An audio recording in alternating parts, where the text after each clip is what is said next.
आपको शहर के हलीम मुस्लिम डिग्री कॉलेज लेकर चलता हूं, जहां पर प्रधानमंत्री जन कल्याण योजना प्रचार प्रसार अभियान अल्पसंख्यक प्रभाग कानपुर द्वारा जेएसवीएम मेडिकल कॉलेज के प्रचारक डॉक्टर आरबी कमल और कानपुर के सीएमओ डॉक्टर अनिल मिश्र को सम्मानित किया गया।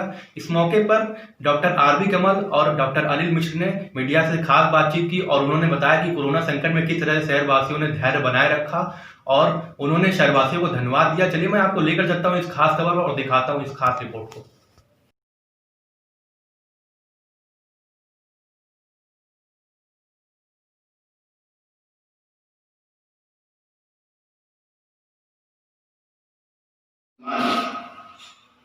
और ये बात आम है कि मुसलमानों के अंदर सेहत के ताल्लुक से जागरूकता नहीं है, बेदारी नहीं है, वो अपनी सेहत और तंदुरुस्ती की तरफ ध्यान नहीं है।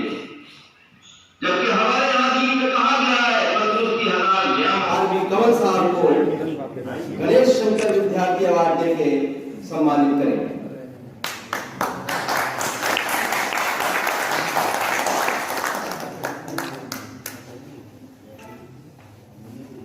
जनाब सलीम बेग साहब डॉक्टर आरबी कमल साहब को कोरोना वॉरियर सर्टिफिकेट देकर सम्मानित करेंगे।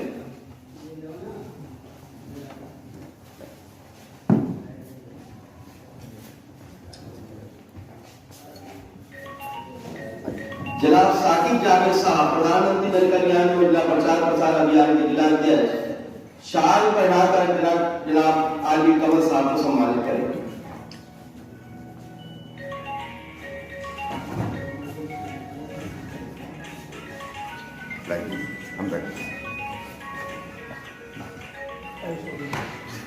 शामिल साकिब साहब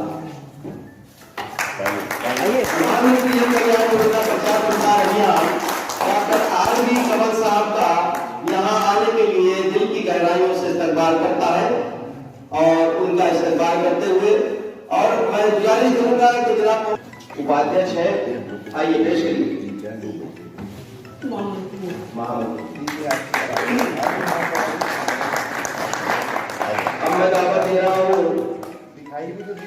मैं दावत दे रहा हूँ आज अब्दुल रज़ाक मंसूरी साहब को कि वो डॉक्टर अनिल शर्मा जी को शाल और राग उनका इस्तकबाल करें। काल में जिस तरीके से हर चीज़ को सावधानियां बरतते हुए हम लोगों ने जो कार्य किए हैं उसका आज ये परिणाम प्रदेश का कि हम लोग मॉर्टेलिटी और CFR में काफ़ी नीचे आ गए, जो सक्सेस है और ये सफलता का प्रतीक है। अभी भी देश में और प्रदेश में जो प्रकाशन लिए जा रहे हैं वो हम सभी के लिए बहुत इम्पोर्टेंट है। अभी हमको ये ध्यान रखना है कि कोरोना गया नहीं है, कोरोना का प्रकोप चल रहा है। जैसा कि मेरे हॉस्पिटल में मरीज आ रहे डेली, मैं देख रहा हूँ कि सीवियरिटी ज़्यादा है। उसके सिम्टम ऐसे हैं कि आपको सर्दी जुकाम बुखार में पता चलता है, लेकिन हो सकता है अंदर से कोरोना अंदर डैमेज कर रहा हो ऑर्गन को। किसी भी समय कोई प्रॉब्लम होती है तुरंत नज़दीकी हॉस्पिटल में किसी डॉक्टर से संपर्क करें। किसी टाइप की प्रॉब्लम होती तो हमारा मेडिकल कॉलेज 24 घंटे खुला है, आप तुरंत वहाँ पर आके सलाह और ट्रीटमेंट लें ताकि कोरोना से हम बच सकें। सीएमओ साहब, प्रधानमंत्री जन कल्याण योजना ने आज आपका प्रोग्राम रखा हुआ है, सम्मानित किया, इसके बारे में आप क्या कहना चाहते हैं जनता से? मैं सिर्फ इतना कहना चाहता हूँ कि ये मेरा सम्मान नहीं है, ये सिंबॉलिक था, मैं एक व्यक्ति को दिया गया। यह सम्मान कानपुर की जनता का है, कानपुर की मीडिया का है, कानपुर के प्रशासन का है, कानपुर की पुलिस का है, कानपुर के म्युनिसिपल कॉर्पोरेशन को सफाई कर्मी का है जिसमें कार्य किया, कानपुर के चिकित्सा शिक्षा जगत का है जिसने दिन रात एक करके लोगों को ठीक किया। यह सम्मान मैं उन लोगों को पूरी तरह से अर्पित कर रहा हूं और शुक्रिया अदा कर रहा हूं पूरे आयोजकगण का जिन्होंने यह सम्मान मुझे दिया। सर एक सवाल है सर, अभी जैसे देखा गया है जो आयुष्मान का कार्ड बनता है, आयुष्मान योजना का, तो अगर उसमें अड़चन आती है लोगों को तो वो किस तरह से उसमें मतलब सुविधा मिल सकती है? मैं आयुष्मान का जो कार्ड बन रहा है इसका परसेंटेज काफ़ी नीचे था जब हम लोगों ने इसकी समीक्षा शुरू की। लगभग कोरोना काल करीब 9 महीने हमारा पूरी जो फोर्स थी हमारी मैन पावर उसको कोरोना के नियंत्रण में लगा दिया गया था। उससे भी बहुत सारे कार्यक्रमों पर असर पड़ा। लेकिन आप देखे होंगे कि इस बीच में जब से कोरोना थोड़ा सा कम हुआ है हमारा काफ़ी नीचे चला गया था कार्यक्रम में से, लेकिन इसमें अब काफ़ी अपेक्षित सुधार हुआ है।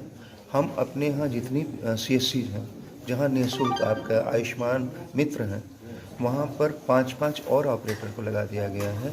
हर लोगों को लक्ष्य दिया गया है कि हर लोग अपने यहाँ 50 डेली कम से कम 50 कार्ड बनवाएं। और इनके साथ साथ जो हमारे जनसेवा केंद्र के हैं, BLEs हैं, उनको भी निर्देशित किया गया है कि कार्ड बनाएं। हम प्लान किए हैं अपने अर्बन एरिया के लिए अलग प्लान है, रूरल एरिया में भी हमारे सभासद गणों से मिल करके जो लिस्ट बन जाए, और लिस्ट बनने के साथ हम उनको केंद्र पर बुला रहे हैं। जैसे आज भी मुख्यमंत्री आरोग्य मेला है, हम लोग प्राचार्य जी हमारे जो पूर्व हमारे निदेशक रहे हैं स्वास्थ्य, दोनों लोग हम लोग बिठूर से अभी सीधे आपके यहाँ आ रहे हैं। वहाँ हम लोगों ने कहा जितनी आशा बहुएँ थी, ने कहा कि आशा बहुएँ आप सब यहाँ से सीध अपने जाइए, अपने कार्यक्षेत्र में जाइए, अपने गांव में जाइए, कम से कम 2-2, 3-3 जो आपके यहाँ छूटे हों हर गांव में, उसको लेकर के आइए और आपके यहाँ कार्ड दें। इस तरह से हम मेला के माध्यम से भी और प्रतिदिन जो कार्ड बन रहा है उसके माध्यम से भी हम इसको काफ़ी आगे तक ले जा रहे हैं। इसकी समीक्षा जिलाधिकारी महोदय, खुद कमिश्नर साहब और हम दैनिक रूप से कर रहे हैं। तो इस पर हम लोग सजग हैं। कोई ऐसी समस्या आती है, किसी के कहने के बजाय हमारा मोबाइल नंबर सबके पास है, मेरा पर्सनल मोबाइल है, आप हमें बताएं कि सर ये समस्या है, हम पूरा इसको हम उसको लिख लेंगे, उसको सही करा देंगे। धन्यवाद। थैंक यू सर एक सवाल मेरा है सर, हल्के फुल्के लक्षणों में होम क्वारंटाइन की ज़रूरत है, नंबर 1। नंबर 2, अगर होम क्वारंटाइन करते हैं तो क्या उसका लाइन ऑफ ट्रीटमेंट रहेगा सर? होम क्वारंटाइन में कोई लाइन ऑफ ट्रीटमेंट नहीं होता। होम क्वारंटाइन उसी को दिया जाता है जिसमें आपके कोई वो पॉजिटिव तो आ गया लेकिन कोई लक्षण उसको नहीं है। जब लक्षण शुरू होते हैं तो हम उसको L1, L2 या L3 फैसिलिटीज़ में जिस तरह से लक्षण है, जिस तरह की उसकी स्थिति है, वहाँ भेजते हैं।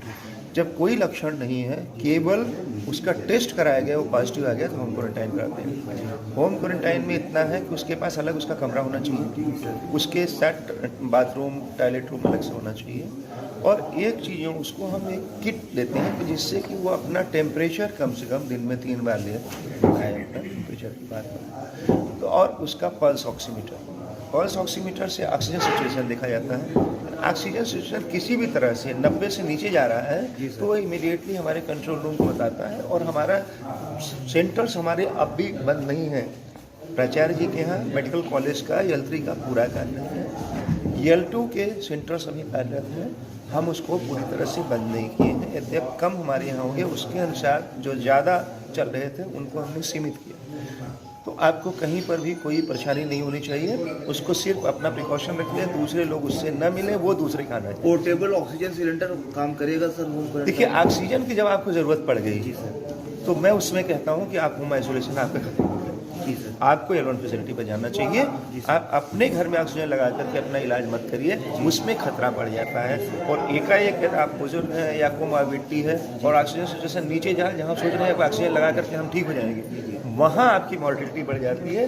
वो आपको प्राचार्य जी भी बताए थे कि जब ऐसी स्थिति आती है तो वो अपने से आप अपना इलाज न करें जी सर, तो आप सुरक्षित रहेंगे। बस ऑक्सीजन लेवल नीचे गया, तुरंत इन्फॉर्म करिए और तुरंत अस्पताल में बिलो 90 वो घर में नहीं ठीक हो सकता। बिलो 90 सर, हाँ, बिलो 90 हो गया तो आप तुरंत अस्पताल में एडमिट हुए, क्योंकि एकाएक शट डाउन होता है ऑक्सीजन का और डेथ हो जाती है, तो रिस्क मत लिया। धन्यवाद। Thank you.